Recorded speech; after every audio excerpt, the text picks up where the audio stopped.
Pathanamthitta ഓമല്ലൂരിൽ CPIM BJP സംഘർഷം.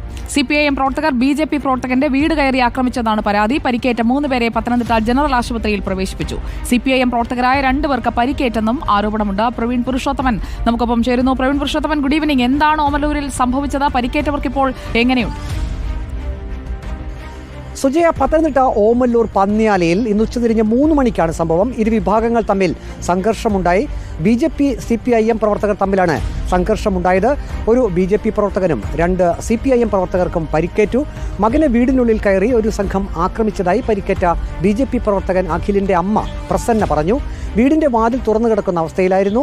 ഒന്നിലധികം വാഹനങ്ങളിലെത്തിയ സംഘം വീടിനുള്ളിലേക്ക് കയറി മകനെ ആക്രമിക്കുകയായിരുന്നുവെന്ന് പ്രസന്ന പറയുന്നു. മകന്റെ പുറത്ത് മർദ്ദനമേറ്റതായും വടിവാൾ പോലെയുള്ള ആയുധം ഉപയോഗിച്ച് വയറിന്റെ ഒരു ഭാഗത്ത് വെട്ടിയതായും അഖിലിന്റെ മാതാവ് പ്രസന്ന പറഞ്ഞു.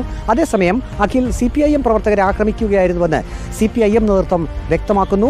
അഖിലിന്റെ വീടിന് മുന്നിൽ കൂടി പോയ CPIM പ്രവർത്തകരെ അഖിൽ ആക്രമിച്ചുവെന്നാണ് CPIM നേതൃത്വം പറയുന്നത്. 2 CPIM പ്രവർത്തകർക്ക് തലയ്ക്ക് പരിക്കേറ്റതായും തലയിൽ തുന്നിക്കെട്ട് ഇടേണ്ടി വന്നതായും CPIM നേതൃത്വം പറഞ്ഞു. പരിക്കേറ്റ CPIM പ്രവർത്തകരായ അരുൺ, പ്രദീപ് എന്നിവരെ പത്തനംതിട്ട ജനറൽ ആശുപത്രിയിൽ പ്രവേശിപ്പിച്ചു.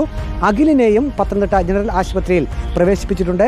പത്തനംതിട്ട ജനറൽ ആശുപത്രി കാഷ്വാലിറ്റിക്ക് മുന്നിൽ വൻ പോലീസ് സന്നാഹവും നിലയുറപ്പിച്ചിരുന്നു. 2023 ഓമല്ലൂർ രക്തകണ്ഠസ്വാമി ക്ഷേത്രത്തിൽ ഉത്സവ സമയത്ത് DYFI പ്രവർത്തകരും BJP പ്രവർത്തകരും തമ്മിൽ സംഘർഷം നടന്നിരുന്നു. ഇതിന്റെ തുടർച്ചയായാണ് ഇന്ന് സംഘർഷം നടന്നത് എന്നാണ് പോലീസിന്റെ പ്രാഥമിക വിലയിരുത്തൽ. പോലീസ് അന്വേഷണം തുടരുകയാണ്. സുജയ. ഓക്കെ, പ്രവീൺ പുരുഷോത്തമനാണ് നമുക്കിപ്പം ചേർന്നത്.